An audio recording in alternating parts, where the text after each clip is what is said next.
नमस्कार विद्यार्थी मित्रांनो, आपण या लेक्चर सिरीजमध्ये परिसर अभ्यास भाग 1 यामधील संपूर्ण जे पाठ आहे तर या पाठांचा संपूर्ण अभ्यास करणार आहोत। त्यामधील जे घटक आहेत, त्यामधील उपघटक असतील, त्यावर विचारलेले प्रश्न, तसेच जे उपक्रम आहेत, त्यानंतर पाठाखालील जे स्वाध्याय आहेत, या संपूर्ण जे घटक आहेत या सर्वांचा आपण या लेक्चर सिरीजमध्ये संपूर्ण अभ्यास करणार आहोत। तर बघा विद्यार्थी मित्रांनो, इयत्ता 5वीतील हे जे पाठ आहेत, आपण हा विज्ञान विषय घेतलेला आहे। त्यानंतर विज्ञान नंतर अजून दुसरा विषय घेणार आहोत, म्हणजे प्रत्येक सब्जेक्ट इयत्ता 5वी मधील प्रत्येक सब्जेक्ट एक आपण कव्हर करणार आहोत। तर या अगोदर आपण 11 पाठांचा परिसर अभ्यास भाग 1 मधील अभ्यास बघितलेला आहे। आता या पुढील जे आपलं 12वा पाठ जो आहे तर त्याविषयी आज आपण या लेक्चरच्या माध्यमातून अभ्यास बघणार आहोत। तर बघा विद्यार्थी मित्रांनो, आपल्याला दैनंदिन जीवनात खूप सारे आपण कार्य करत असतो, त्यासाठी आपल्याला ऊर्जेची गरज असते। आता ही ऊर्जा आपल्याला कशामधून भेटत असते तर अन्नामार्फत भेटत असते। आपण शाळेमध्ये येत असतो, त्यानंतर शाळेमध्ये आल्यानंतर आपण दुपारच्या सुट्टीमध्ये जेवण करत असतो, तसेच घरी गेल्यानंतर पण आपण रात्रीच्या टायमाला एकदा जेवण करत असतो। तर हे जे अन्न आहे तर हे अन्न नेमकी कुठून येत असतं, त्यासाठी कोण कष्ट करत असतं, तसेच हे जे आपलं अन्न आहे तर ते कोणत्या ऋतूमध्ये येत असतं, त्यानंतर त्यासाठी लागणारा खर्च, त्यानंतर ते कशा प्रकारे येत असतं, त्याची मशागत कशा प्रकारे आपण केली जात असते, त्यानंतर त्या पिकाचं संरक्षण कशा मार्फत केलं जातं, त्या पिकाला कोणते घटक हे असतात की त्याच्यामुळे नुकसान होऊ शकतं। तर असं जे संपूर्ण जे आपल्याला पडणारे प्रश्न जे आहे तर ते आज आपण ह्या पाठामध्ये बघणार आहोत। तर आजचा जो आपला पाठ असणार आहे बघा विद्यार्थी मित्रांनो, सर्वांसाठी अन्न। तर बघा विद्यार्थी मित्रांनो, आपण सजीव आणि निर्जीव असे आपल्याला दोन घटक आपल्याला माहित आहेत।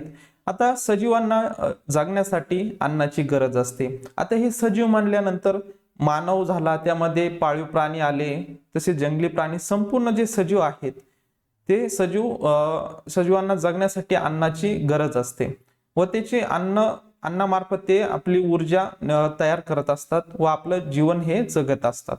तर बघा विद्यार्थी मित्रांनो, सुरुवातीला काही प्रश्न विचारले आहे तर ते बघूयात। दिवाळीच्या सुमारास कोणत्या भाज्या येतात, कोणते फळे येतात व कोणते धान्य येते, तर याविषयी तुम्हाला माहिती असली पाहिजे। आता बघा, दिवाळीच्या सीझन मध्ये आपल्याला खूप सारे नवीन फळं बघायला भेटत असतात। तर हा जो सीझन आहे तर हा ऑक्टोबर महिन्यात आपली दिवाळी येत असते। तर ह्या महिन्यामध्ये बघा, पावसाळी सीझन जो असतो, खरीप सीझन म्हणत असतो, खरीप पिके यामध्ये घेतले जातात। त्यामध्ये जे पिकं घेतले जातात त्यांना जास्त करून पाणी जास्त प्रमाणात लागत असतं। तसेच जे दुसरा जो प्रकार आहे आपला, खरीप झाल्यानंतर रब्बी पिके असतात। तर रब्बी पिकांना जवळपास जो परतीचा पाऊस असतो आणि कमी प्रमाणात पाण्याची गरज असते, अशी पिकं हे रब्बी पिके आपण यांना म्हणत असतो। तर त्याचाच आता विचारलेला आहे। आता दिवाळीच्या सुमारास कोणत्या येणार, भात यावेळेस काढायला निघतो दिवाळीच्या सुमारास, तर आपल्याला चांगल्या प्रकारे भात आपल्याला भेटत असतो। फळांमध्ये नवनवीन फळे आपल्याला भेटत असतात। तसेच कोणते धान्य येतात तर तांदूळ असतील व इतर काही जे धान्य आहेत तर त्यांना खरीप पिके म्हणत असतो। तर ते खरीप पिके जे आहे तर हे दिवाळीच्या सुमारास येत असतात। त्यानंतर बघा, ज्वारी, बाजरी, तांदूळ, आंबा, संत्री, फणस यांचा हंगाम केव्हा असतो। आता बघा, ज्वारी जी आहे तर ती आपल्याला जानेवारी फेब्रुवारी महिन्यात आपल्याला हे पिके आपल्याला बघायला मिळत असतात। त्यानंतर बाजरी पण जे आहे तर यांना जास्त पाणी लागत नसतं, परंतु जे तांदूळ आहेत तर या त्यालाच आपण भात म्हणत असतो, भात पिके, तर याला जास्त पाणी लागत असतं। तर हे खरीप हंगामामध्ये हे पिके घेतले जातात। तसेच आंबा जो आहे तर तुम्ही जेव्हा उन्हाळा असतो तर तेव्हा तुम्हाला आंबा खायला मिळत असतो। त्यानंतर संत्री जी आहे ही थंडीच्या टायमाला तुम्हाला संत्री बघायला मिळत असते। त्यानंतर फणस आहे, यांचा हंगाम केव्हा असतो, तर बघा, काही पिके जे आहे तर ते उन्हाळ्याच्या मोसम मध्ये तुम्हाला खायला भेटतात, किंवा जे धान्य आहे तर ते बघायला मिळत असतं, पिकवलेलं बघायला मिळत असतं। तसेच फळं असतील, असे प्रकार पडत असतात। तर त्याचा अभ्यास आपण या पाठामध्ये बघणारच आहोत। त्यानंतर बघा पुढे आपल्याला प्रश्न विचारलेला आहे, आपण वनस्पतींच्या कोणकोणत्या अवयवांच्या अन्नासाठी वापर करतो. आता वरती जे आपल्याला काही धान्य दिलेले आहे, फळं दिलेले आहे, तर आंबा जो आहे तर तो वनस्पतींचा जेव्हा फळ येत असतो तर ते फळाचा उपयोग आपण अन्न म्हणून करत असतो. तसेच बघा काही पालेभाज्या असतात तर त्यांचे जे पानं असतात तर ते पानाची भाजी करून आपण त्याचा अन्न म्हणून उपयोग करत असतो. म्हणजेच जे काय म्हणतात वनस्पती आहे तर त्यांचा काहींचा पानांचा उपयोग करत असतो, काहींचा फळांचा सुद्धा आपण उपयोग करत असतो. म्हणजेच अन्नासाठी आपण वनस्पतींचा खूप साऱ्या प्रमाणात उपयोग करत असतो. आता बघूयात विद्यार्थी मित्रांनो, पुढील जो घटक दिलेला आहे यामधील तर तो बघूयात. पहिला घटक आहे शेती. आता शेतीचे हंगामे असतात हे तुम्हाला माहित असतीलच, खरीप हंगाम तसेच रब्बी हंगामे, तर त्याविषयी माहिती बघूयात. शेतीचे हंगाम, वनस्पतीपासून आपल्याला अन्न मिळते, त्यासाठी शेतांमध्ये पिकांची पेरणी व बागांमध्ये फळझाडांची लागवड केली जाते. बघा विद्यार्थी मित्रांनो, आता शेतामध्ये आपण काही पिकं घेत असतो तर ते पेरणीच्या स्वरूपात असतात किंवा काही बागांच्या स्वरूपात असतात. आता बागांमध्ये आपण फळझाडे लावत असतो आणि शेती जे पेरत असतो तर पेरणीमध्ये आपण पिकं घेत असतो. तर भारताचा सुमारे जवळपास 60% जो भाग आहे, भूभाग आहे, तर तो शेतीसाठी वापरत आहे. तर बघा विद्यार्थी मित्रांनो, आपला जो भारताचा जो भाग आहे तर तो 60% जो भाग आहे आपण शेतीसाठी वापरत असतो. ऋतूप्रमाणे वर्षभरात शेतीचे 2 प्रमुख हंगाम असतात.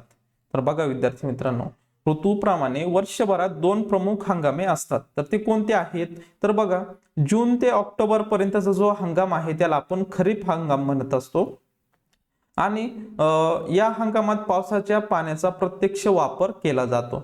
बघा विद्यार्थी मित्रांनो, जून ते ऑक्टोबरच्या दरम्यान हा जो खरीप हंगाम आहे तर यामध्ये जो त्या काळात जून ते ऑक्टोबर पर्यंत खूप साऱ्या प्रमाणात पाऊस पडत असतो, त्याचा प्रत्यक्ष वापर केला जातो.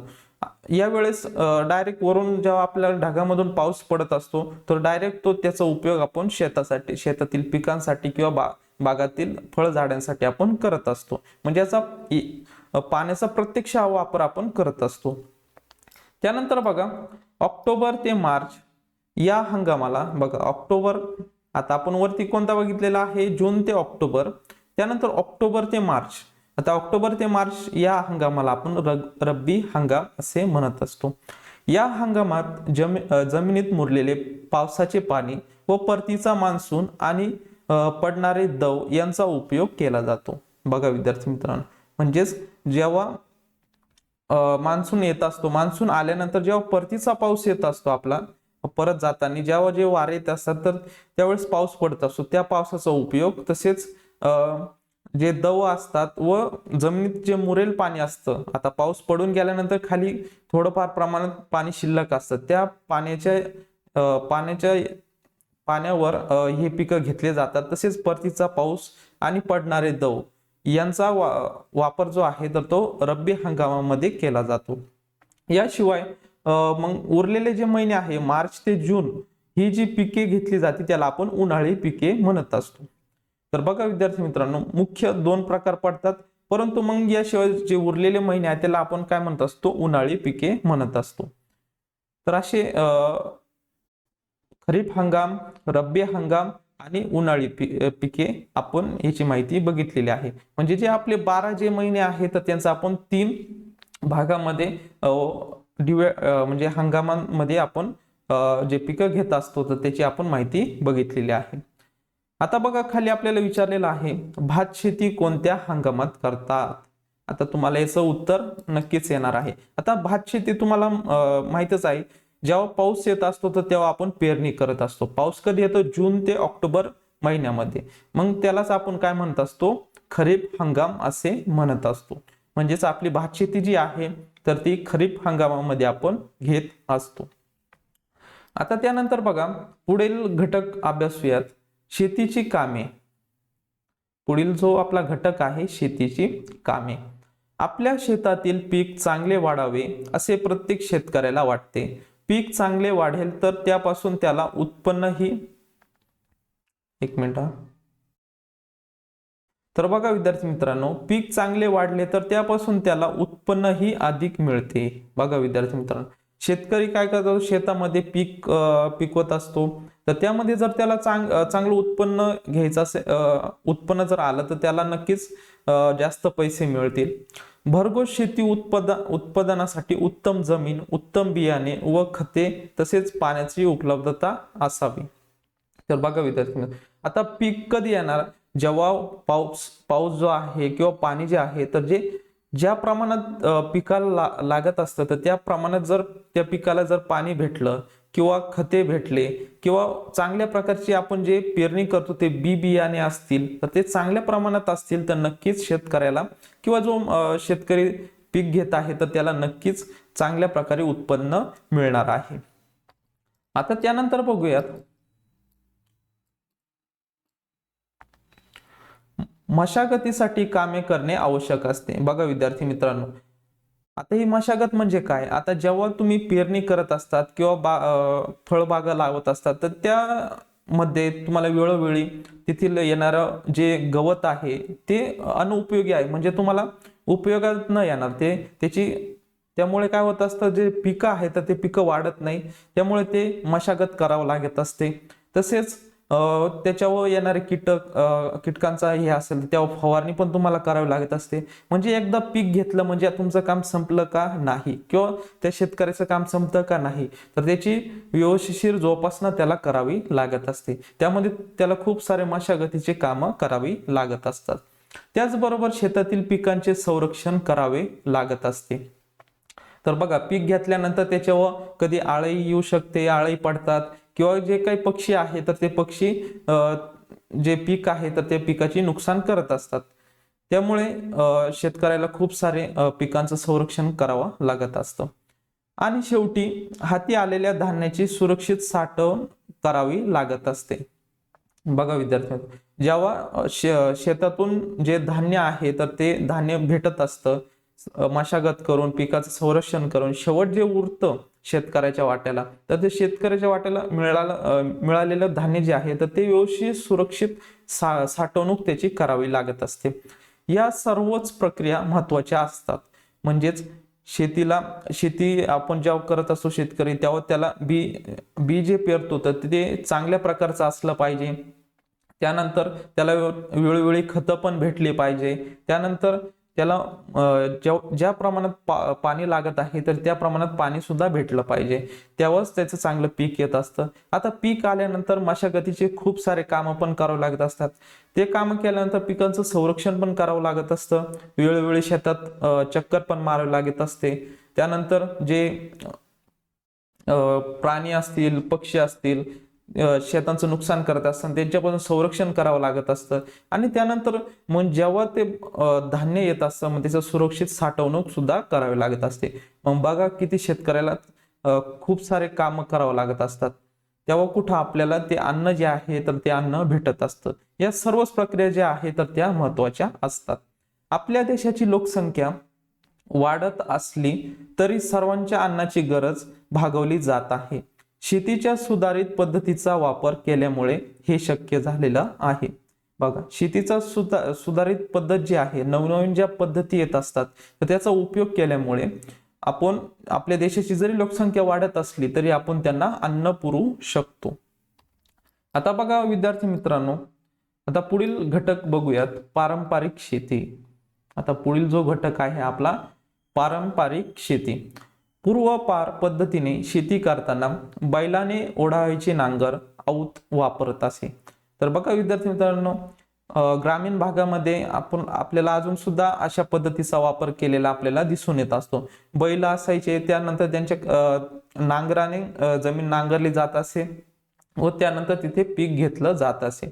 तसेच शेताला पाणी देण्यासाठी मोटेचा वापर होत असे. बघा, आता शेतातील जे पाणी आहे, विहिरीत पाणी असेल किंवा पाटाने पाणी येत असतं, तर ते पाणी शेतामध्ये घेण्यासाठी मोटेचा वापर केला जात असे. हे पारंपरिक जी शेती आहे तर त्यामध्ये याचा वापर केला जात असे. त्यानंतर बघा विद्यार्थी मित्रांनो, कापणी असेल, मळणी असेल इत्यादी कामे शेतकऱ्यांचे कुटुंबीय स्वतः किंवा बैलांच्या मदतीने करत. बघा विद्यार्थी मित्रांनो, जी कापणी असते शेतामधील पीक आल्यानंतर कापणी असेल, मळणी असेल, हे सर्व शेतकऱ्यांचे कुटुंबीय स्वतः करत असे किंवा बैलांच्या मदतीने हे काम करत असे. परंतु आता शेतकरी ही सर्व कामे यंत्राच्या साहाय्याने करत आहे. बघा विद्यार्थी, जसं तंत्रज्ञानाचा शोध लागला तसे नवनवीन उपकरणं येत गेले, त्यानंतर यंत्रांचा जसा जसा उपयोग वाढत गेला तसं शेतकऱ्यांनी सुद्धा यंत्राच्या साहाय्याने ही कामे करू लागला. कापणी असेल, मळणी असेल किंवा शेत नांगरणी असेल. आता शेत नांगरायचं म्हणलं तरी शेतकरी काय करतो, ट्रॅक्टर असतो, तर ट्रॅक्टरने काही वेळातच त्याचं शेत जे आहे तर ते नांगरून भेटत असतं, त्यामुळे त्याचा वेळ पण वाचत असतो. तसेच विद्यार्थी मित्रांनो, कापणी असेल, मळणी असेल, हे जे काम आहे तर हे सुद्धा शेतकरी यंत्राच्या साहाय्याने काम करू लागलेला आहे. त्यानंतर बघा खाली बघा जमीन नांगरणीचा चित्र दिलेलं आहे. यामध्ये तुम्ही बघू शकता ही पारंपरिक पद्धतीने शेतकरी बघा शेती करत आहे. बैल आहे आणि मागं तो नांगरत जमीन जी आहे तर ती नांगरत आहे. त्यानंतर बघा शेतीचे सुधारित तंत्रज्ञान. आता पुढील आपला जो घटक आहे शेतीतील सुधारित तंत्रज्ञान, यामध्ये बघा सुधारित बियाणे हा उपघटक बघूयात. बघा विद्यार्थी मित्रांनो, पूर्वी एका हंगामात तयार झालेल्या पिकांचे बियाणे सुरक्षित ठेवून पुढील हंगामात वापरण्याची पद्धत होती.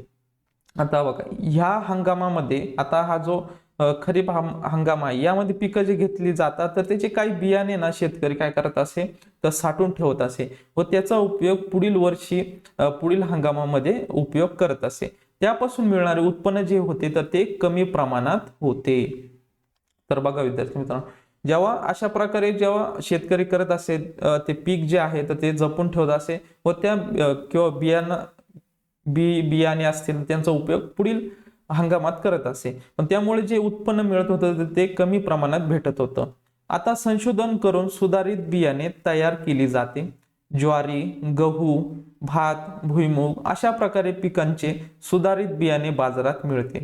ही बियाणे अधिक पीक देतात, किडीला बळी पडत नाहीत, तसेच काही बियाणांपासून पिकांची वाढ झपाट्याने होते. काही बियाणे कमी पाण्यातही भरघोस पीक देत असतात. तर बघा पारंपरिक पद्धतीने जेव्हा शेतकरी शेती करत असे तेव्हा काय करत असे, आता आपण बघितलेलंच आहे, पिकं जे आहे तर त्याच्यातील थोडे बियाणे जपून ठेवत असे आणि ते पुढच्या वर्षी वापरत असे. परंतु जसं जसं तंत्रज्ञान वाढलं, संशोधन वाढल्यानंतर बघा जे बियाणे आहे तर ते त्यांच्यामधील जी क्वालिटी आहे तर ती क्वालिटी वाढवत गेली. त्यामुळे काय झालं की जी पिकं जे आहे तर ते पिकं चांगल्या प्रकारे वाढू लागले, कमी पाण्यात सुद्धा चांगल्या प्रकारे उत्पन्न घेऊ लागले. तसेच पिकांची वाढ जी आहे तर ती लवकरात लवकर होत गेली. त्यामुळे बघा भरघोस पीक शेतकरी घेत गेला. त्यानंतर बघा म्हणजे संशोधनाचा त्या शेतकऱ्याला खूप साऱ्या प्रमाणात फायदा झालेला आहे. जेव्हा अधिक पीक देत तसेच किडीला ते म्हणजे त्यामध्ये संशोधन करून जे बियाणे आहे त्यांच्यात स्ट्रॉंगनेस आल्यानंतर जी कीड आहे तर ते किडीला सुद्धा ते बळी पडत नसे, कारण त्यांच्यात संशोधन केल्यानंतर खूप साऱ्या प्रमाणात बदल मानवाने त्यामध्ये केलेला आहे संशोधनाच्या साहाय्याने. आता पुढील जो घटक आहे तर तो बघूयात सिंचनाच्या आधुनिक पद्धती. आता जे सिंचन पद्धत आपण बघत आहोत म्हणजे आपल्या शेतातील पिकांना पाणी देण्याची जी पद्धती आहे तर त्यामध्ये आधुनिक नवीन नवीन कोणत्या पद्धती आल्या तर त्याविषयी माहिती बघूयात. योग्य वेळी पुरेसे पाणी मिळावे तर पिकांची वाढ चांगली होती. पावसाबरोबरच नदी, तलाव, विहिरी यांतील पाण्याचा उपयोग शेतीसाठी केला जातो. नद्यांवर धरणे बांधून तसेच पावसाचे पाणी अडवून पाणी साठा केला जातो. असे केल्याने भूजल पातळी ही वाढते. बघा विद्यार्थी मित्रांनो, आपण जे पिकाला पाणी देत असतो तर ते नदी, तलाव, विहिरी यांच्या मार्फत आपण शेतीला पाणी देत असतो. त्यानंतर नदींवर जे धरणं आहे तर ते आपण धरणं बांधत असतो. त्यामुळे पाणी जे आहे तर त्या ठिकाणी साठत असतं किंवा तेथील आजूबाजूचा जो परिसर आहे किंवा जे शेतकरी आहे तर तेथील ते पाण्याचा उपयोग करून आपल्या शेतासाठी उपयोग करत असतात. तसेच अशा गोष्टींमुळे नदी, तलाव तसेच विहिरी यामुळे भूजल साठा जो आहे तर त्यामध्ये वाढ होत आहे. पिकाला पाटाने पाणी देण्याची पूर्वपार ही पद्धत आहे. बघा विद्यार्थी मित्रांनो, जेव्हा पारंपरिक जी पद्धत म्हणत असतो किंवा जुनी पद्धत म्हणत असतो तर त्यावेळेस पाटाने आपण शेतीला पाणी देत असतो, हे तुम्ही बघितलेलंच असेल. परंतु या पाटातून वाहणाऱ्या पाण्यापैकी बरेच पाणी जे आहे तर ते जमिनीत जिरते किंवा त्याचं बाष्पीभवन होते. आता पाटाने पाणी येत असताना म्हणजे शेतीच्या लांब जर पाट जर असेल तर तिथून आणताना निम्म पाणी जे आहे तर ते आपलं वाया जात असतं. म्हणजे काही ठिकाणी जमिनीतच मुरत असेल शेतामध्ये येण्या अगोदरच, किंवा जर उन्हामध्ये जर बाष्पीभवन होत असतं, हे तुम्हाला माहितच आहे. तर मग ते जर उन्हात जर पाटाने पाणी दिलं तर त्याचं नक्कीच बाष्पीभवन होणार आहे. त्यामुळे काय होतं तर पाणी जे आहे तर ते वाया जात असतं. तसेच बघा, आता सिंचनाच्या आधुनिक पद्धतीचा वापर केला जात आहे. यामुळे पाण्याची जी आहे तर ती बचत होत आहे. आता आधुनिक ज्या पद्धती आहे तर त्यामुळे पिकाला जेवढं लागतं पाणी तेवढंच दिलं जात असतं. तसेच जे पाणी आहे तर ते वाया जाऊ नये म्हणून नवनवीन संशोधन किंवा आधुनिक पद्धती वापरल्या गेलेल्या आहेत. तर त्याविषयी आता माहिती बघूयात. आता या ठिकाणी तुम्हाला चित्रामध्ये दिसत आहे ठिबक सिंचन. या ठिकाणी बघा, पहिली जी पद्धत आहे आधुनिक पद्धत जी आहे तर ती आहे ठिबक सिंचन, आणि दुसरी जी आहे तर ती आहे तुषार सिंचन. या सिंचनाच्या आधुनिक पद्धती आहेत. ठिबक सिंचन पद्धतीमध्ये छिद्र असलेली नलिका वापरतात. बघा, या ठिकाणी तुम्हाला ही नलिका दिसत आहे, या ठिकाणी तिला छिद्र असणार आहे. मग त्या ठिकाणी या ठिकाणी पाणी जे आहे तर तिथून ते पिकाला थेंब थेंब थेंब थेंब अशा प्रकारे पाणी दिलं जात असतं. म्हणूनच याला ठिबक सिंचन असे म्हणतात. त्यामुळे पिकांच्या मुळाशी आवश्यक तेवढेच पाणी ठिबकते. आता जर पाटाने जर पाणी दिलं तर या ठिकाणी आजूबाजूला ते मुरत असतं आणि त्याचा उपयोग पण होत नाही. आता या ठिकाणी बघा, जिथं आपलं रोप आहे किंवा पीक आहे तर त्या पिकालाच डायरेक्ट थेट पाणी भेटत असतं. त्यामुळे ही जी आधुनिक पद्धत आहे तर ही खूप चांगल्या प्रकारची पद्धत आहे. त्यामुळे उपलब्ध पाण्याचा पुरेपूर वापर होत असतो. त्यानंतर आता ठिबक सिंचन विषयी माहिती बघितलेली आहे. त्यानंतर आता आपण तुषार सिंचन जे आहे तर त्याविषयी माहिती बघूयात. आता या फोटोमध्ये बघा, तुषार असे दिसत आहे तुम्हाला, म्हणजे तुषार सिंचनामार्फत शेतीला पाणी दिलेलं आहे, यामध्ये तुम्ही बघू शकता.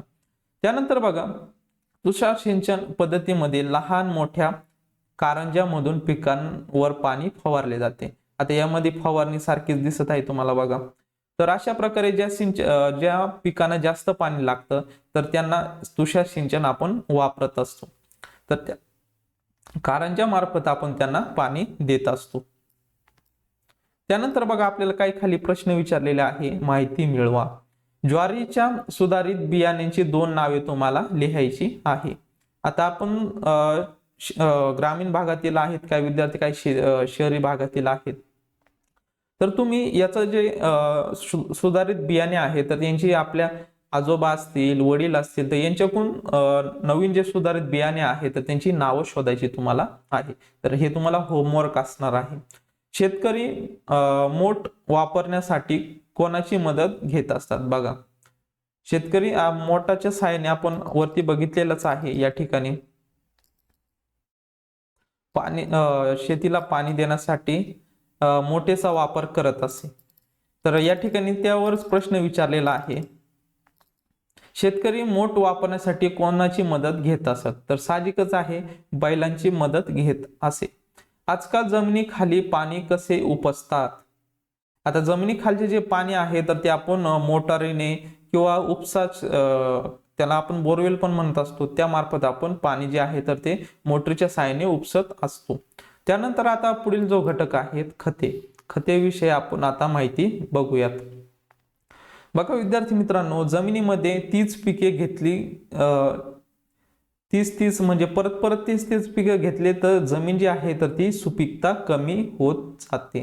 म्हणजे बघा, तर एकाच ठिकाणी सारखं एकच पीक घेतलं म्हणजे पावसाळ्यात तेच, उन्हाळ्यात तेच, हिवाळ्यात पण तेच, असं सारखं जर तेच पिकं घेतले तर ती जमिनीतील सुपीकता जी आहे तर ती कमी होत जाते.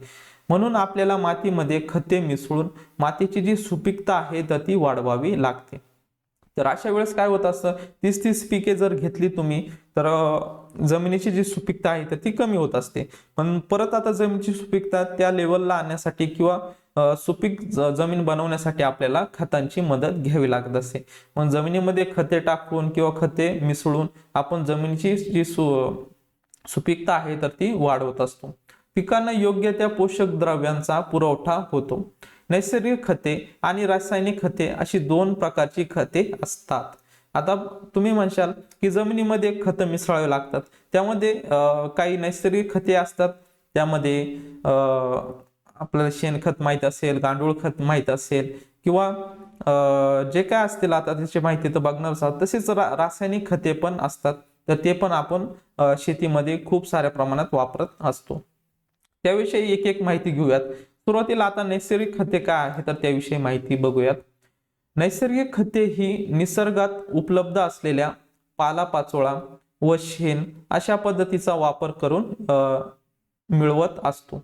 तर बघा विद्यार्थी मित्रांनो, जी नैसर्गिक खते जी आहेत तर जो झाडांचा पालापाचोळा असतो ते कुजल्यानंतर त्यांचं एक खतामध्ये रूपांतर होत असतं व त्याचा उपयोग आपण शेतामध्ये खत म्हणून उपयोग करत असतो. त्यानंतर शेण असेल, आता जनावरांचं जे शेण असतं तर त्याचा उपयोग आपण काय करत असतो, शेतामध्ये शेण टाकत असतो व आपली जमिनीची जी सुपीकता आहे तर ती वाढवत असतो. आता नैसर्गिक खतांविषयी माहिती बघितलेली आहे. पुढे बघूयात आता रासायनिक खते.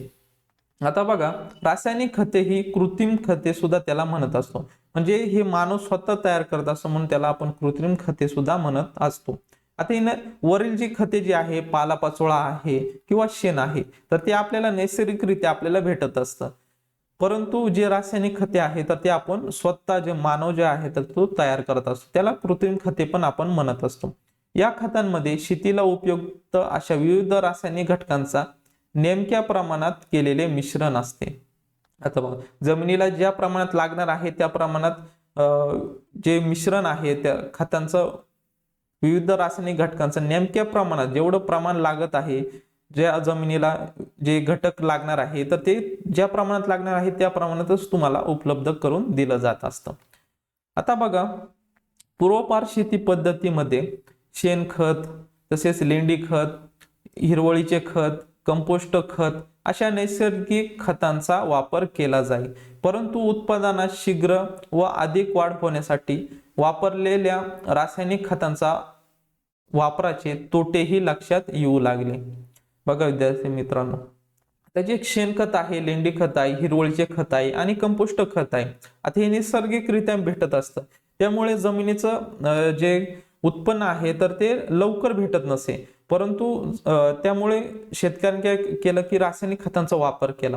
आता ज्या रासायनिक खतांचा वापर केल्यामुळे आणि ते पण मर्यादेपेक्षा जास्त वापरल्यामुळे त्याचं जे तोटे आहेत तर त्याला शेतीमध्ये बघायला मिळत असतात. त्यामुळे जे रासायनिक खत आहे तर त्यांचा योग्य तोच वापर केला पाहिजे आणि शक्यतो जे नैसर्गिक खत आहे तर नैसर्गिक खतांचाच वापर केला पाहिजे. आता बघूयात त्याचा जे माहिती दिलेली आहे तर ती बघूयात. रासायनिक खतांचा बेसुमार वापर झाल्यामुळे अतिरिक्त खते जमिनीत शिल्लक राहतात, त्यामुळे जमिनीची सुपीकता जी आहे तर ती कमी होते. बघा विद्यार्थी मित्रांनो, आता उत्पन्न जास्त प्रमाणात मिळण्यासाठी किंवा कमी कालावधीत चांगलं उत्पन्न मिळवण्यासाठी शेतकरी काय करू लागला, रासायनिक खतांचा वापर करू लागला. परंतु त्याने मर्यादेपेक्षा जास्त वापरल्यामुळे त्या ठिकाणी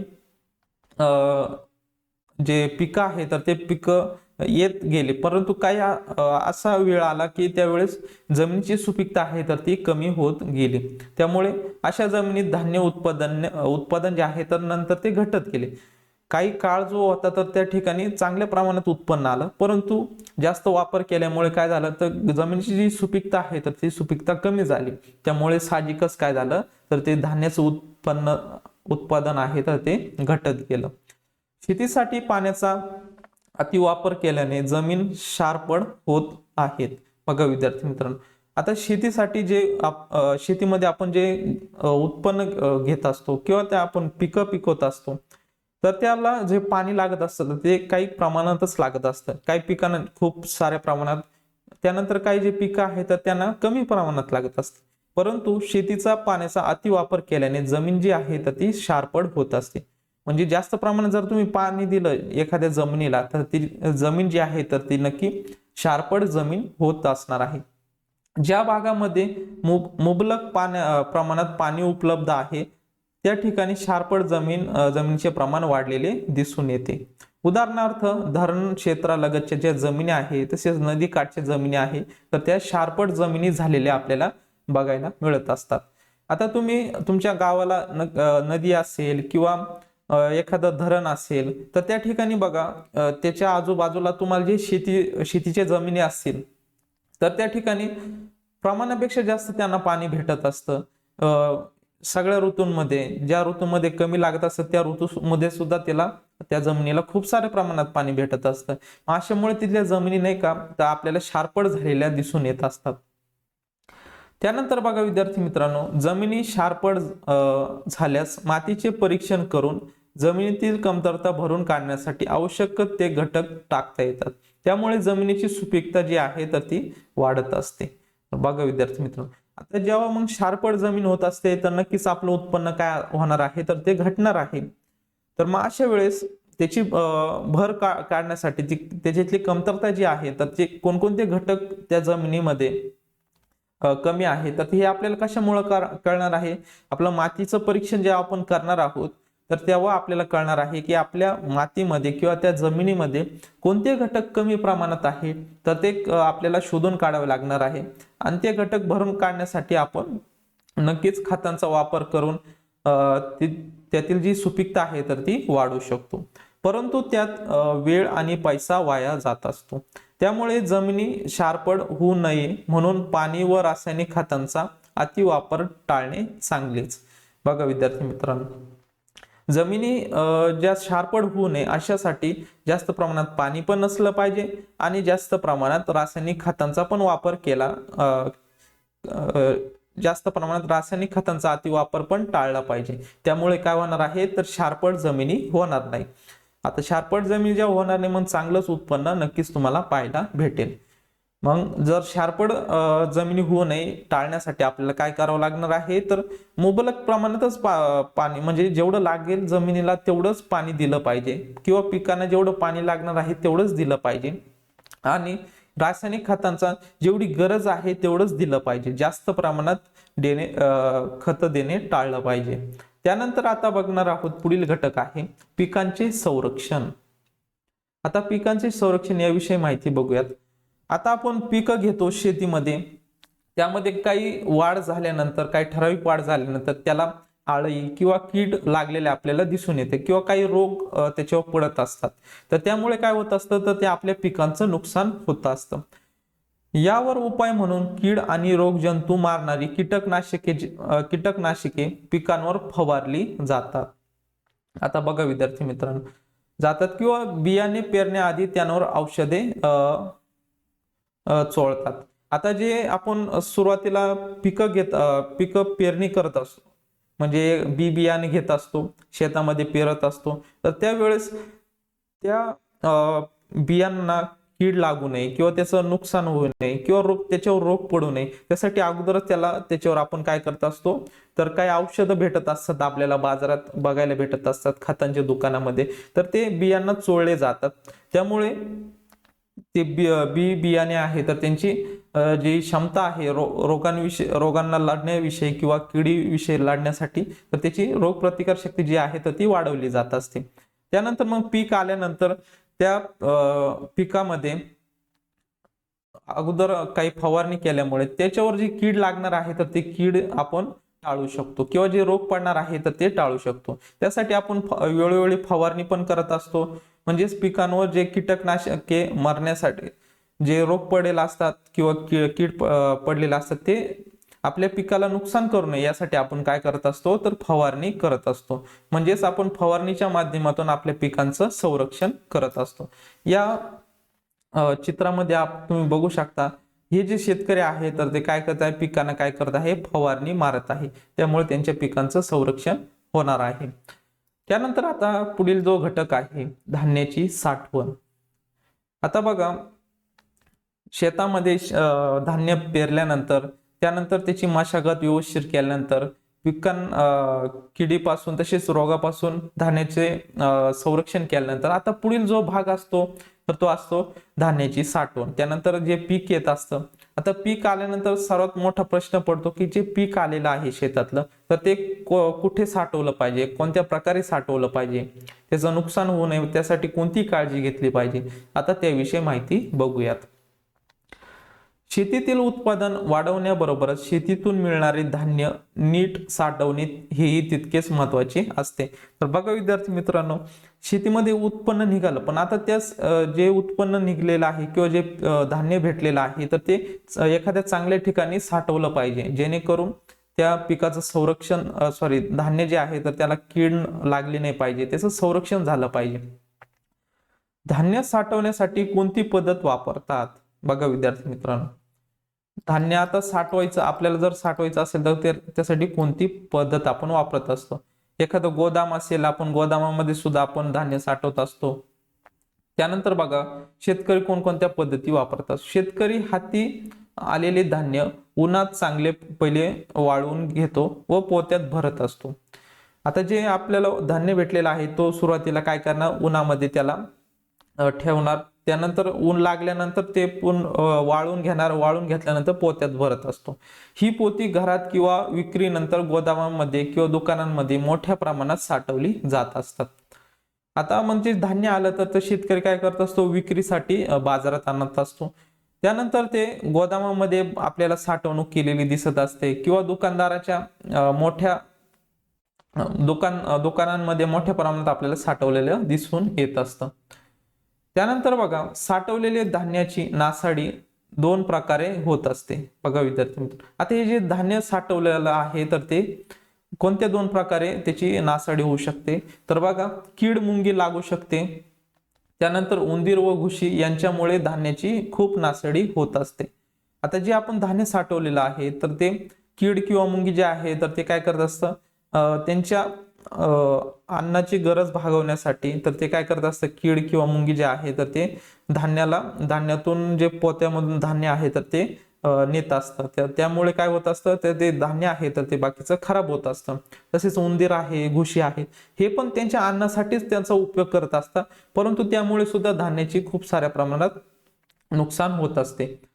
यांच्यामुळे धान्याची खूप नासाडी होते. तसेच दमट व कोंडट जागी धान्य साठवल्यास धान्याला बुरशी लागून खाण्यालायक राहत नाही. तसेच बघा आता जे धान्य आहे तर या चित्रामध्ये तुम्ही बघू शकता धान्य गोदाम दिलेला आहे. या ठिकाणी दोन खिडक्या पण दिलेल्या आहे, म्हणजेच हवा खेळती ठेवलेली आहे, जेणेकरून धान्याला बुरशी लागणार नाही व आपलं जे धान्य आहे तर ते सुरक्षित राहणार आहे. त्यानंतर बघा खाली काय सांगितलेलं आहे, कीड मुंगीचा उपद्रव होऊ नये म्हणून धान्य साठवण्याच्या जागी योग्य ती औषधी फवारतात किंवा धान्य साठ्याभोवती पसरवतात. बघा विद्यार्थी मित्रांनो, आता या ठिकाणी तुम्हाला धान्य दिसत आहे, त्या ठिकाणी काही पाल वापरलेला आहे किंवा खाली प्लॅस्टिकची काही आपण काय म्हणतो ताडपदरे असेल त्याचा उपयोग करत असतो, किंवा त्या ठिकाणी जे धान्य आहे तर त्याच्या आजूबाजूला जी फवारणी आहे तर ती फवारणी करत असतो, जेणेकरून कीड मुंगी लागू नये, तसेच उंदीर जे आहे तर त्या ठिकाणी येऊ नये, तसेच बुरशी लागू नये यासाठी आपण काय करत असतो, औषधांची फवारणी करत असतो. त्यामुळे आपल्या धान्याचं जे आहे तर ते नक्कीच संरक्षण होत असतं. त्यानंतर बघा धान्य साठ्यात कडुलिंबाचा पालाही घालतात. आता जी जुनी पद्धत होती, जेव्हा औषधं नव्हते दुकानात किंवा बाजारात उपलब्ध, तर अशा वेळेस जे शेतकरी आहे तर ते आपलं जे पोतं असतं धान्य वाळवल्यानंतर जेव्हा शेतकरी पोत्यामध्ये आपलं धान्य भरत असतो तर त्यावेळेस तो काय करत असे, कडुलिंबाचा पाला जो आहे तर तो त्या ठिकाणी टाकत असे. टाकल्यानंतर बघा धान्य साठ्यात ठेवण्यासाठी काही संरक्षण औषधही बाजारात मिळत असतात. जेव्हा पहिले सुरुवातीला भेटत नसेल त्यावेळेस शेतकरी कडुलिंबाचा पाला उपयोग करत असे. धान्य साठ्यात त्यानंतर आधुनिक जसा जसा काळ बदलत गेला, नवीन नवीन औषधांची शोध लागत गेला, त्यानंतर ते संरक्षण औषधही बाजारात मिळत असे, मग त्यामुळे शेतकरी ते औषध सुद्धा धान्यात ठेवत असे. त्यांच्या वासाने धान्याला कीड लागत नाही, धान्याला बुरशी लागू नये म्हणून धान्य साठवण्याची जागा नेहमी कोरडी ठेवतात.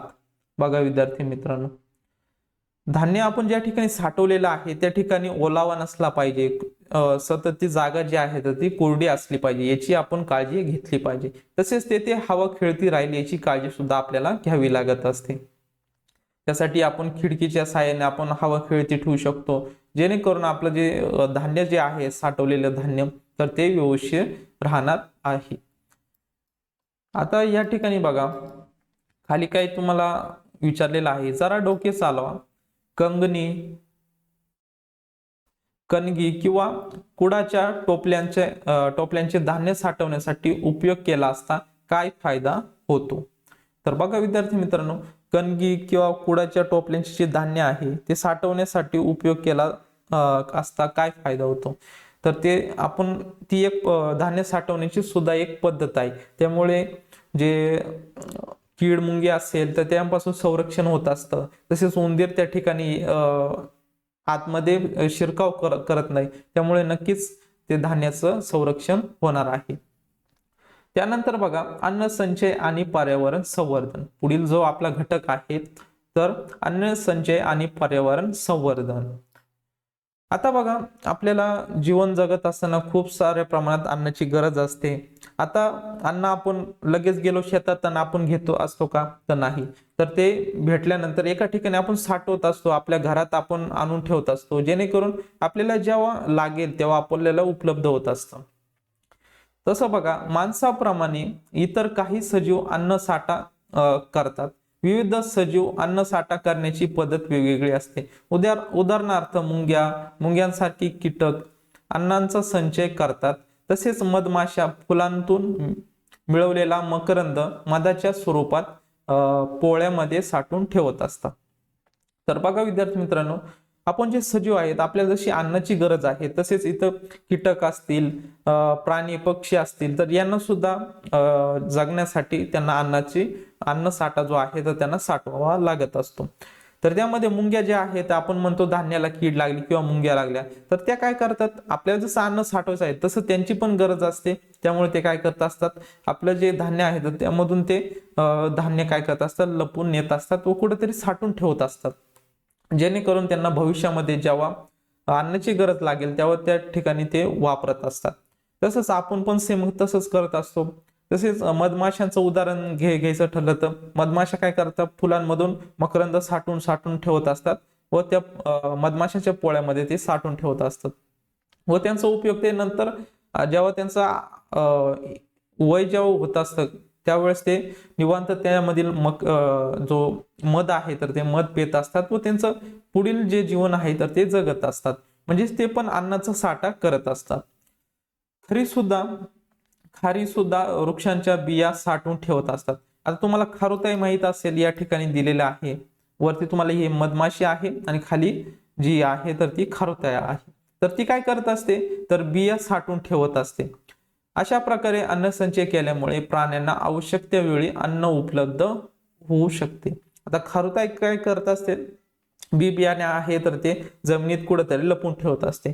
पण त्यानंतर म्हणजे जेव्हा तिला अन्नाची गरज असते त्यावेळेस ती उखरते आणि ते लपवलेलं जे अन्न आहे तर त्याचा उपयोग करून आपली जे भूक आहे तर ती भूक भागवत असते. त्यानंतर बघा, खाली काय विचारलेलं आहे, वनस्पती त्यांना लागणाऱ्या अन्नाची निर्मिती सतत करत असतात, तरीही अन्नाचा साठा करणाऱ्या काही वनस्पती निसर्गात आढळतात. तर बघा विद्यार्थी मित्रांनो, तुम्ही वनस्पतींचे निरनिराळे कंद पाहिले आहेत. कांदा, लसूण, बटाटे, आले, कंद म्हणजेच त्या वनस्पतींच्या खोडाचा भाग होय. बघा विद्यार्थी मित्रांनो, आता कंद तुम्ही बघितले असेल, मुळा असेल, रताळा असेल, तसेच बटाटा असेल, हे जे आहे तर ते एक कंदमुळ आहेत, त्यालाच आपण कंद म्हणतो. तर ते काय आहे, वनस्पतीचा खोडाचा एक भागच आहे तो. त्यामध्ये ते वनस्पती काय करत असतात, आपलं जे अन्न आहे तर ते अन्न साठवत असतात. जशा प्रकारे आपण मानवाला जशी गरज आहे अन्न साठ्याची तशी वनस्पतींना सुद्धा असते. तर यामध्ये काय करत असतात बघा, गाजर असेल, बीट असेल, त्या वनस्पतींची मुळे आहेत. आता या ठिकाणी जे वनस्पती आहे तर ते आपलं अन्न साठवून ठेवत असतात. त्यानंतर त्यांचा उपयोग ते त्यांच्या भविष्य काळात ते करत असतात. या भागांमध्ये वनस्पती अन्नसाठा करतात आपणही आपल्या घरात गरजेपुरता अन्नधान्याचा साठा करत असतो. जसं मानव अन्न साठवून ठेवत असतो तसे वनस्पती पण साठवत असतात, प्राणी पण काय करत असतात, आपलं जीवन जगण्यासाठी भविष्यात लागणाऱ्या अन्नासाठी ते काय करत असतात, तर अन्नधान्याचा साठा करत असतात. तर बघा विद्यार्थी मित्रांनो, आता मजेशीर चांगली महत्वाची माहिती त्यांनी दिलेली आहे. भारतात सुधारित शेती तंत्रज्ञानामुळे मुबलक धान्य उत्पादन होत आहे. हे धान्य मोठमोठ्या गोदामात साठवले जात आहे. एखाद्या वर्षी पूर किंवा अवर्षण, वादळे, गारपीट अशा आपत्तींमुळे शेतीचे प्रचंड नुकसान होते. भूकंपासारख्या आपत्तीमुळे लोक विस्थापित होतात, त्यांनाही अन्नधान्याची कमतरता भासते. अशा वेळी गोदामातील अन्नधान्याचा साठ्याचा उपयोग केला जातो. तर बघा विद्यार्थी मित्रांनो, काही काळ जो आहे तर तो चांगल्या प्रकारे पाऊस आपल्याला बघायला मिळत असतो, शेतीतील उत्पन्न पण चांगल्या प्रकारे येत असतं. परंतु काही वेळेस काही आपत्ती येत असतात, काही वेळेस खूप साऱ्या प्रमाणात पाऊस पडत असतो, त्यामुळे पूर येत असतो नद्यांना, त्यामुळे आपल्या शेतीतील पिकं सुद्धा वाहून जात असतात, खूप साऱ्या प्रमाणात नुकसान होत असतं. किंवा भूकंप झाल्यामुळे आपण साठवलेलं जे अन्न आहे तर त्याचं नुकसान पण होत असतं. तर अशा वेळेस अन्नधान्याची कमतरता सर्वांना भासत असते. तर अशा वेळी आपण जे गोदामातील अन्न साठवलेलं आहे किंवा धान्य साठवलेलं आहे तर त्याचा आपण उपयोग करत असतो. तर तुम्हाला हे माहीतच असेल, तुम्ही कधी स्वस्त धान्य दुकानात भेट दिलीच असेल. आपल्या आई वडिलांसोबत तुम्ही गेलेला असाल किंवा काकू किंवा काकांसोबत जरी तुम्ही गेलेला असाल किंवा तुम्ही शाळेतून येत असताना स्वस्त धान्य दुकान तुम्हाला बघायला भेटत असेल. तसेच त्याला आपण रेशनचे दुकान सुद्धा म्हणत असतो.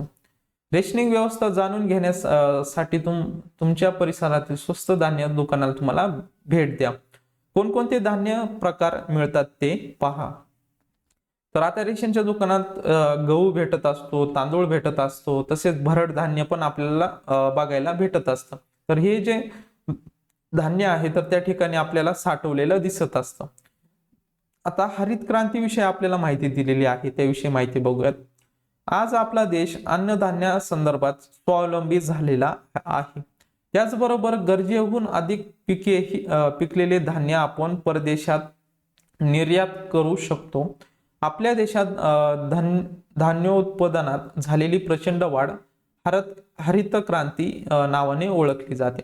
आता नेमकी हरित क्रांती काय आहे तर ती बघूयात.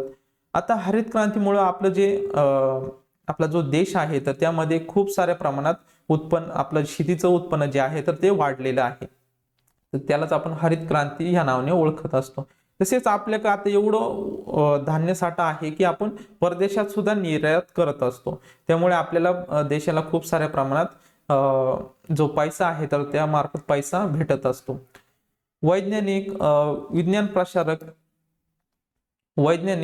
प्रसारक आणि शेतकरी यांच्या एकत्रित प्रयत्नामुळे ही हरित क्रांती घडून आलेली आहे. ही हरित क्रांती वैज्ञानिक जे सायंटिस्ट आहे तर त्यांनी शोध लावलेला आहे, विज्ञान प्रसारक आहेत, त्यांनी याचा प्रसार केल्यामुळे, तसेच शेतकऱ्यांनी पण यांचं योगदान दिल्यामुळे ही हरित क्रांती जी आहे तर ती घडून आलेली आहे. गहू असेल, तांदूळ असेल, या बियाणांत सुधारणा घडवून आणून हरित क्रांती करण्याचे श्रेय कृषी शास्त्रज्ञ डॉक्टर MS स्वामीनाथन यांच्याकडे जाते. आता हे फोटोमध्ये आपल्याला तुम्हाला दिसत आहे डॉक्टर स्वामीनाथन जे आहेत आणि त्यानंतर इथे गव्हाचं पीक दिलेलं आहे. तर यांनी काय केलेलं आहे, जे बी बियाणे आहे तर त्यामध्ये चांगल्या प्रकारची सुधारणा घडून आलेली आहे. म्हणजे त्या बियाणांमध्ये विविध वैज्ञानिकांच्या मार्फत संशोधन करून त्यामध्ये कमी पाण्यात चांगल्या प्रकारे पीक येणं किंवा कमी जागेमध्ये चांगल्या प्रकारे पीक येणं, अशा खूप शोध लावून त्या पिकाची गुणवत्ता जी आहे तर ती वाढवलेली आहे. त्यामुळे काय झालेलं आहे, ती हरित क्रांती आहे तर ती हरित क्रांती होण्यास खूप साऱ्या प्रमाणात आपल्याला मदत जी आहे तर ती डॉक्टर MS स्वामीनाथन यांच्यामुळे आपल्याला घडून आलेली दिसत असते. तर बघा विद्यार्थी मित्रांनो, पुढे काही घटक दिलेले आहे तर त्याचा अभ्यास बघूयात. अन्न सुरक्षेविषयी माहिती बघूयात. अन्न ही आपली मूलभूत गरज आहे. आता तुम्हाला माहितच आहे, तुम्ही आता शाळेत आलेले असाल किंवा घरी असाल तर तुम्हाला 2 टाइम तरी आपल्याला जेवण लागत असतं. तर ही जी अन्न जी आहे तर ती आपली मूलभूत गरज आहे. प्रत्येकाला आवश्यक व पुरेसे अन्न मिळावे या हेतूने अनेक देशांनी अन्नाची हमी देण्यासाठी काही कायदे केले आहेत. ते अन्न सुरक्षेचे कायदे म्हणून ओळखले जातात. आता बघा विद्यार्थी मित्रांनो, अनेक देशांनी अन्नाची हमी देण्यासाठी म्हणजे जे अन्न आहे तर त्याची हमी देण्यासाठी काही कायदे केले आहेत. ते अन्न सुरक्षेचे कायदे म्हणून ओळखले जातात. 2013 मध्ये आपल्या देशानेही अन्न सुरक्षेचा कायदा केलेला आहे. आता बघा, जे आपल्या देशाशेजारी जे देश आहेत, बाकीचे इतर देश आहेत, तर त्यांनी त्यांच्या देशामध्ये अनेक अन्नाची हमी देण्यासाठी काही कायदे तयार केले. तसे आपण मग आपल्या देशात पण असा कायदा असला पाहिजे. तर तो 2013 साली तो अन्न सुरक्षेचा कायदा जो आहे तर तो आपण केलेला आहे.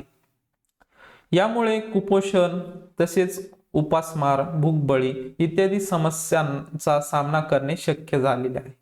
आता बघा, जसं आपल्या देशामध्ये अन्नाचा साठा वाढत गेला त्यामुळे कुपोषण असेल, उपासमार, भूकबळी इत्यादींच्या समस्या ज्या आहेत तर त्या आपल्याला कमी झालेल्या दिसून येत असतात.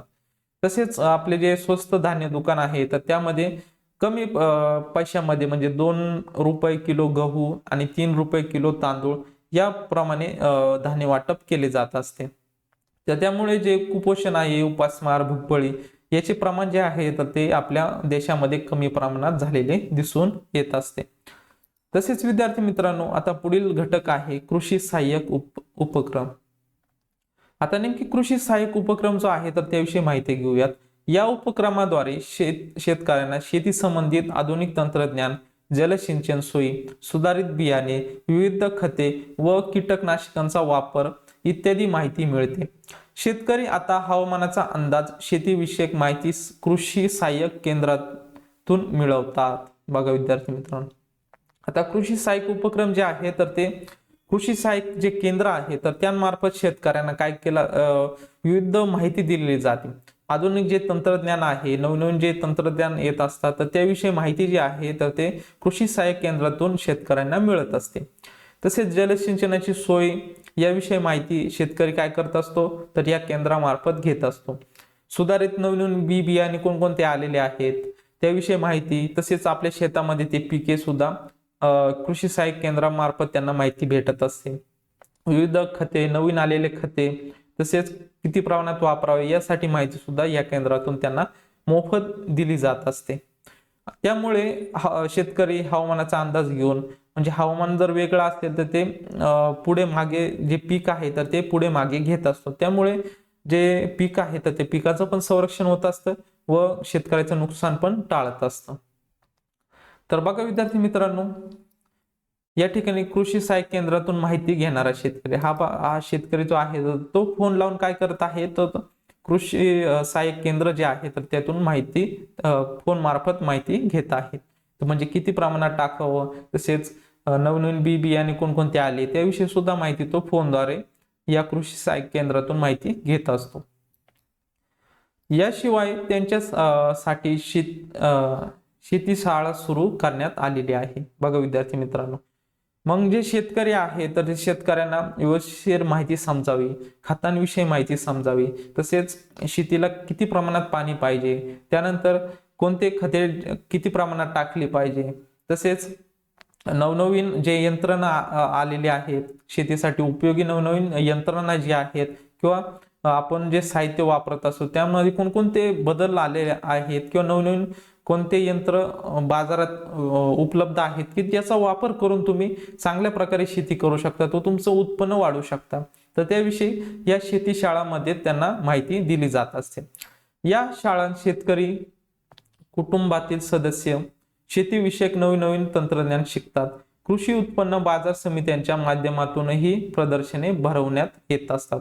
आता बघा, आपल्या गाव किंवा शहराच्या ठिकाणी ही कृषी उत्पन्न बाजार समिती आपल्याला बघायला मिळत असते किंवा अनेक सारे गाव एकत्र येऊन ही कृषी उत्पन्न बाजार समिती स्थापन करण्यात येत असते. तर त्यांच्या माध्यमातून अनेक सारे माध्यमातून प्रदर्शन असतील, त्या प्रदर्शनामध्ये नवनवीन खतांचे जाहिराती लावलेल्या असतात, त्यांचा उपयोग, नवनवीन तंत्रज्ञान, जे तंत्रज्ञानामार्फत आलेले यंत्रणा, तसेच विविध जे प्रदर्शन भरवत असतात, तर त्या माध्यमातून शेतकऱ्यांना जो आहे तर ते खूप सारी माहिती भेटत असते. तर त्यासाठी बघा कृषी सहाय्य केंद्र जे आहे तर ते खूप सारी मदत जी आहे तर ती शेतकऱ्यांना करत असतं. शासनाचा कृषी विभाग, कृषी विद्यापीठे, दूरदर्शन, वर्तमानपत्रे, शेतीविषयक विविध नियतकालिके, शेतीवर आधारित विशेषांक यांच्या मार्फत आधुनिक शेतीचा प्रसार केला जातो. आता बघा विद्यार्थी मित्रांनो, प्रत्येकाकडे अँड्रॉइड फोन आलेला आहे. त्यामुळे जे बातम्या आहे तसेच वर्तमानपत्रे शेतकरी असतील किंवा त्यांची मुलं असतील तर ते वाचत असतात, किंवा शेतकरी कुटुंबातील जे सदस्य आहे तर ते वाचत असतात. त्यामुळे कृषी विषयक जी माहिती आहे तर ती प्रसार होण्यासाठी खूप सारी मदत होत असते. तसेच दूरदर्शन प्रत्येकाच्या घरात आहे आता, तर त्यामुळे खूप नवीन बातम्या असतील किंवा काही एखाद्या जे शास्त्रज्ञ असतील तर त्यांची माहिती देत असतात दूरदर्शनवर, तर ते मोफत शेतकऱ्यांना भेटत असते. त्यानंतर बघा यांच्या मार्फत आधुनिक शेतीचा प्रचार व प्रसार केला जातो.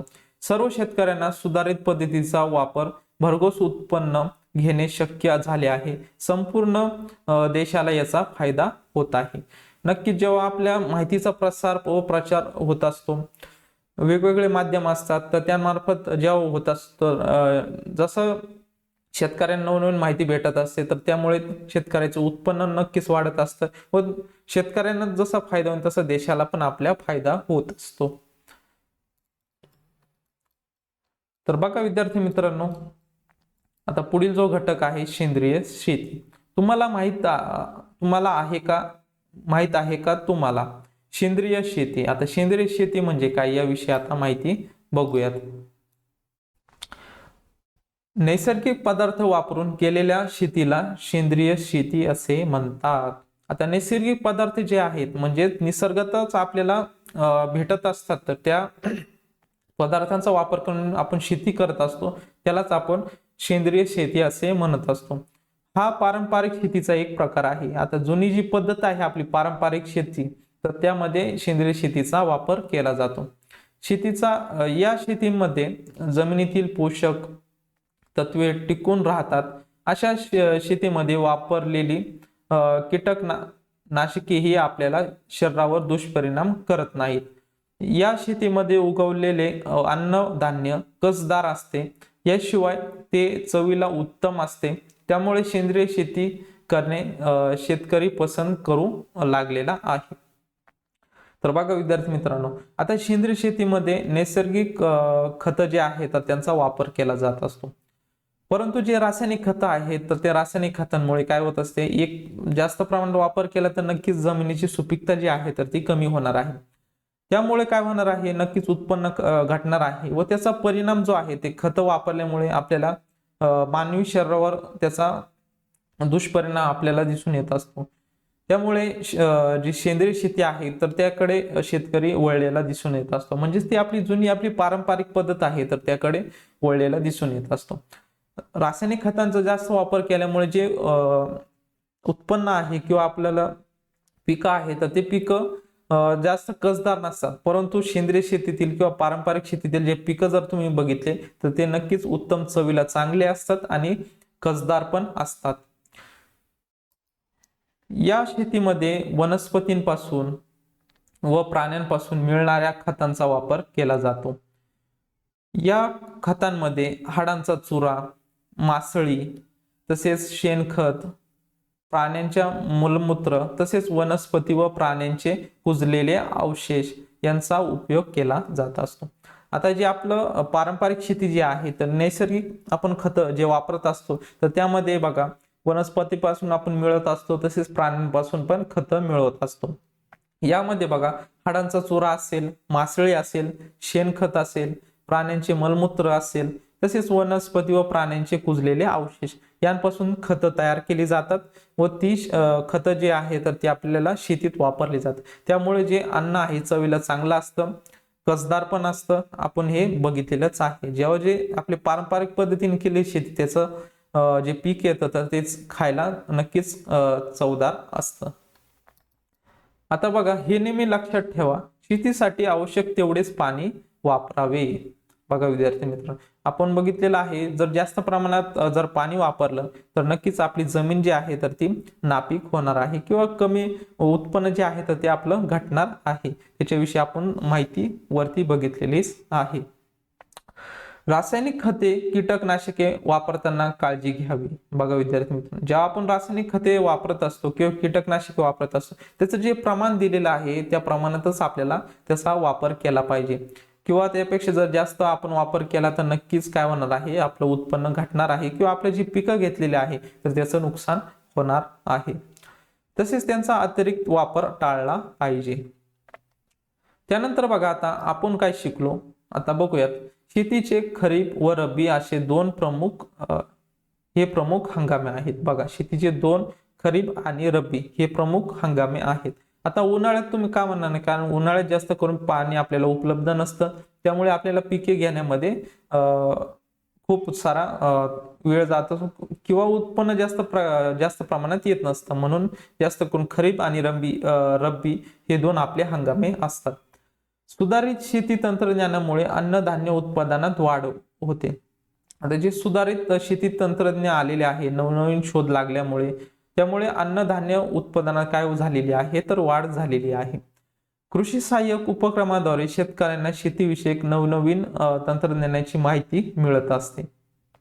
आता कृषी सहाय्यक जे केंद्र आहेत तर त्यामार्फत, तसेच दूरध्वनी असेल, वर्तमानपत्रे असतील किंवा नियतकालिके असतील किंवा कृषी विभागामार्फत नवनवीन उपक्रम राबवले जातात, तर त्यामार्फत शेतकऱ्यांना काय भेटत असते, नवनवीन माहिती भेटत असते, तंत्रज्ञानाची माहिती भेटत असते किंवा नवनवीन खतं आलेली आहेत त्यांविषयी माहिती भेटत असते. खतं कोणत्या प्रमाणात टाकावी यासाठी सुद्धा विविध जे प्रदर्शन आहे तर ते प्रदर्शन आपल्याला बघायला भेटत असतात. त्यामार्फत शेतकऱ्यांना नवनवीन माहिती भेटत जात असते. त्यानंतर बघा विद्यार्थी मित्रांनो, अशा प्रकारे या पाठाचा आपण अभ्यास केलेला आहे. त्यावरील आता स्वाध्याय बघूयात. काय करावे बरे, कुंडीतील रोप वाढत नाही, तर अशा वेळेस त्या कुंडीतील रोप वाढत नसेल तर त्याला जे पाणी आपण देत असतो ते पाणी किती प्रमाणात दिलं पाहिजे हे पण आपल्याला माहित असलं पाहिजे. आणि जर ते रोप तरी पण वाढत नसेल तर त्या जी जमीन आहे किंवा ती माती आहे कुंडीतील त्यामध्ये जी पोषक तत्वे असतात रोपाला वाढण्यासाठी तर ते कमी झाले असेल तर त्याचे प्रमाण वाढवले पाहिजे. ते आपण नैसर्गिक खते किंवा रासायनिक खते टाकून सुद्धा आपण त्याचं प्रमाण वाढवू शकतो. त्यानंतर आता दुसरा प्रश्न आहे, जरा डोके चालवा. घरामध्ये अन्नधान्याचा साठा कशासाठी केला असतो. आता घरासाठी अन्नधान्याचा साठा आपण करत असतो म्हणजे जेव्हा आपल्याला गरज असेल, अन्नाची गरज असेल तर तेव्हा आपल्याला ते उपलब्ध होत असतं. त्यामुळे आपण घरामध्ये अन्न साठा करत असतो. त्यानंतर बघा, चूक की बरोबर ते सांगा. चुकीचे विधान दुरुस्त करून तुम्हाला लिहायची आहे. त्यानंतर बघा, शेती करण्याची फक्त एकच पद्धत आहे. बघा, शेतीची एकच पद्धत नाही तर खूप साऱ्या पद्धती आहेत. आपला भारत देश शेती प्रधान आहे. हे आपला भारत देश जो आहे तर तो शेती प्रधान देश आहे. हे वाक्य जे आहे तर ते विधान जे आहे तर हे बरोबर आहे. हे वरचं चुकीचं आहे. एकच पद्धत नाही, अनेक पद्धती आहेत. त्यानंतर हे दुरुस्त करून पहिले विधान तुम्हाला लिहायचं आहे. त्यानंतर आता तिसरं बघूयात. सुधारित बियाणांचा वापरामुळे उत्पादन वाढत नाही, हे चुकीचं आहे. सुधारित बियाणांचा वापरामुळे उत्पन्न जे आहे तर ते आपलं वाढत असतं. त्यामुळे तिसरं पण विधान हे चुकीचं आहे, तो मला व्यवस्थित लिहायचं आहे. त्यानंतर आता चौथा प्रश्न आहे बघा, खालील प्रश्नांची उत्तरे लिहा. खालील प्रश्नांची उत्तरे लिहा. तर बघा, सुधारित बी बियाणांच्या वापरामुळे कोणकोणते फायदे होतात, तर हे तुम्हाला आता आपण लेक्चर मध्ये अभ्यास बघितलेला आहे. याचं प्रश्नाचं उत्तर तुम्हाला व्यवस्थित लिहायचं आहे. सिंचनाच्या सुधारित पद्धती कोणकोणत्या? आता सिंचनाच्या विषयी आपण ठिबक सिंचन असेल, तुषार सिंचन असेल तर त्याविषयी माहिती बघितलेली आहे आणि त्याचे फायदे काय, रोपाला जेवढं पाणी लागेल त्या प्रमाणातच आपण त्याला पाणी देऊ शकतो. त्यानंतर आता तिसरा प्रश्न आहे, ठिबक सिंचन पद्धतीचे वर्णन करायचे आहे. तर आपण रोपाला एका नळीद्वारे आपण पाणी देत असतो, त्याविषयी आपण वरील चित्रामध्ये माहिती पण बघितलेली आहे, त्याविषयी तुम्हाला माहिती लिहायची आहे. कोणकोणत्या कारणामुळे वाढत्या पिकाचे नुकसान होते?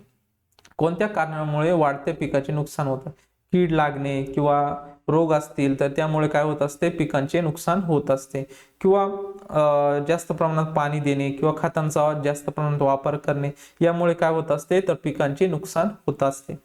त्यानंतर बघा विद्यार्थी मित्रांनो, पिकांचे नुकसान टाळण्यासाठी कोणते उपाय योजतात? तर बघा, पिकांचे नुकसान टाळण्यासाठी आपण कोणकोणती उपाययोजना केल्या पाहिजे त्याविषयी सुद्धा आपण वरती अभ्यास केलेला आहे. नक्कीच याचं तुम्ही उत्तर व्यवस्थित लिहणार आहात. जमिनीचा कस कशामुळे कमी होतो? जमिनीचा कस जास्त प्रमाणात खत वापरल्यामुळे पण होत असतो. त्यानंतर एकाच जमिनीवर सतत तेच पीक घेतल्यामुळे सुद्धा जमिनीचा कस कमी होत असतो.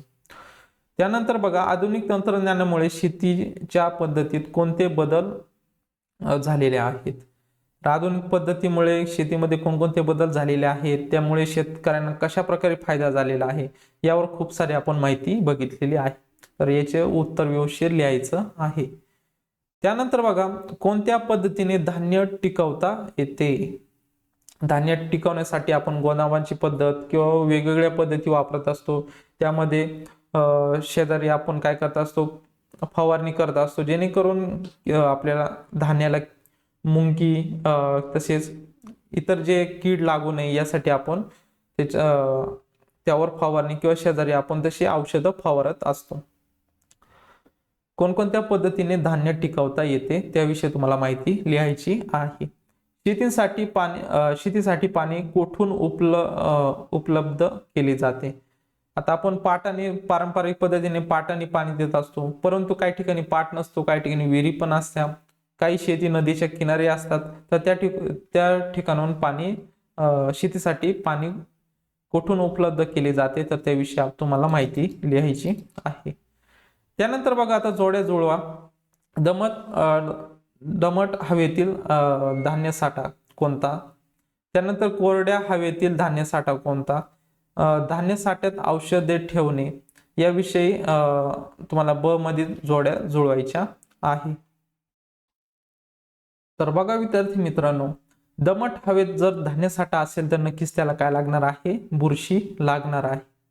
कोरड्या हवेतील धान्य जे आहे तर त्यांना कीड किंवा मुंगी लागणार नाही. आपण जेव्हा धान्य कशा प्रकारे साठवलं पाहिजे त्याविषयी माहिती बघताना हे आपण एक्सप्लेन केलेलं आहे. त्यानंतर धान्य साठ्यात औषधे ठेवल्यामुळे काय होणार आहे, तर धान्याला बुरशी लागत नाही. तर ह्या जोड्या तुम्हाला जुळवायच्या आहेत. त्यानंतर आता उपक्रम दिलेला आहे तर त्याविषयी बघा. घरात साठा करून ठेवलेल्या वस्तू तुमच्या पालकांनी केव्हा खरेदी केल्या याची नोंद करा. आता घरात जेव्हा तुम्ही धान्य साठवत असता, तांदूळ असेल, गहू, बाजरी व इतर काय जे धान्य असतील आपण धान्य साठवत असतो, तर ते कधी साठवलेलं आहे तर आपण विद्यार्थ्यांनी आपल्या पालकांना विचारायचं आहे व त्याची नोंद तुम्हाला वहीमध्ये करायची आहे. तर हा तुम्हाला उपक्रम असणार आहे. सर्वांनी या प्रश्नाचं उत्तर आपल्या पालकांकडून घेतलं पाहिजे. त्यानंतर धान्याच्या 5 प्रकारच्या बिया गोळा करून त्यांची छोटी पाकिटे करून मोठ्या पुठ्ठ्यावर चिटकवा व धान्यांविषयी सविस्तर माहिती मिळवा. आता तुम्हाला काय करायचं आहे, 5 धान्य कोणते पण घ्यायचे आहे. तर ते छोटे प्लास्टिकचे पाकिट भेटतात, तर त्यामध्ये सॅम्पल म्हणून थोडे धान्य भरायचे आहे. तर 5 पिशव्या घ्यायच्या, 5 याच्यात 5 वेगवेगळ्या बिया घ्यायच्या. तर ते व्यवस्थित पॅकिंग करायच्या. पॅकिंग केल्यानंतर एका पुठ्ठ्याला चिटकवायच्या आहे. पुठ्ठ्याला चिटकवल्यानंतर त्याविषयी खाली तुम्हाला माहिती लिहायची आहे. आता वरती जर तांदूळ लिहिलं तर तांदूळाचं माहिती लिहायची, गव्हाच्या विषयी माहिती. तर असं तुम्हाला 5 धान्य तुम्हाला गोळा करायचे आहे व त्याविषयी माहिती तुम्हाला लिहायची आहे. त्यानंतर आता तिसरा उपक्रम आहे, आधुनिक तंत्रज्ञानाचा वापर करून शेती करत असलेल्या ठिकाणी शिक्षकांबरोबर भेट देऊन माहिती मिळवायची आहे. आता आधुनिक तंत्रज्ञानाचा वापर करून जेव्हा शेतकरी शेती करत असतो तर त्यावेळेस शिक्षकांबरोबर तुम्हाला त्या ठिकाणी भेट द्यायची आहे आणि माहिती घ्यायची आहे. तर अशा प्रकारे आपण उपक्रमाविषयी माहिती बघितलेली आहे. तर या लेक्चरच्या माध्यमातून आपण संपूर्ण माहिती जी आहे या पाठाची तर ती बघितलेली आहे. जर तुम्हाला काही डाऊट्स असतील तर नक्कीच मला तुम्ही कमेंट बॉक्समध्ये विचारू शकता. तर अशा प्रकारे सर्वांसाठी अन्न या पाठाचा आपण संपूर्ण अभ्यास या लेक्चरच्या माध्यमातून बघितलेला आहे. आता पुढील लेक्चरमध्ये पुढील पाठाचा आपण अभ्यास करणार आहोत. तर विद्यार्थी मित्रांनो, यामागील जर तुम्ही लेक्चर बघितलेले नसतील तर आपल्या YouTube चॅनल जाऊन प्लेलिस्टवर गेल्यानंतर परिसर अभ्यास भाग 1 इयत्ता 5 या प्लेलिस्टवर जाऊन तुम्ही संपूर्ण सिक्वेन्सनुसार तुम्ही लेक्चर बघू शकता. आणि जर विद्यार्थी मित्रांनो लेक्चर आवडले तर नक्कीच तुमच्या मित्रांना शेअर करा. भेटूयात नवीन अशा एका लेक्चरमध्ये. तोपर्यंत धन्यवाद.